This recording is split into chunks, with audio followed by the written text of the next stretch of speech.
বিসমিল্লাহির রহমানির রহিম। আমি মোহাম্মদ রহমান খান, পেশায় একজন ব্যবসায়ী। আমার মেয়ে নাম তাহনিক খান। সে বর্তমানে অস্ট্রেলিয়ার সিডনিতে সিক ইউনিভার্সিটি পড়াশোনা করতেছে, পাশাপাশি ওই ভার্সিটিতে অ্যাডমিশন টিমে জবও করতেছে। আমার মেয়ে এইচএস পাস করার পর আমাকে তার স্বপ্ন ব্যক্ত করে সে উচ্চশিক্ষার জন্য বাইরে পড়াশোনা করতে যাবে। তো এই বিষয়ে আমি অনেক প্রতিষ্ঠান এজেন্সির সাথে যোগাযোগ করি। সর্বশেষে আমি এডুকেশন প্যারেন্টের সাথে কথা বলি। কথা বলার পর এক পর্যায়ে তাদের কথাবার্তা অস্থির মনে লাগছে, ভালো লাগছে। আমি সিদ্ধান্ত নিই আর কোনো ঘোরাঘুরি না করে এখান থেকে কাজ শুরু করবো।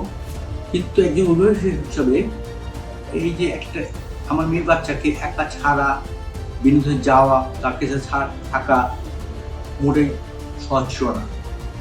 কিন্তু অভিভাবক হিসাবে আমার বাস্তব মেনে নিতে হচ্ছে, পরিসিদ্ধান্ত নিতে হচ্ছে, মেয়েকে ছাড়তে হচ্ছে।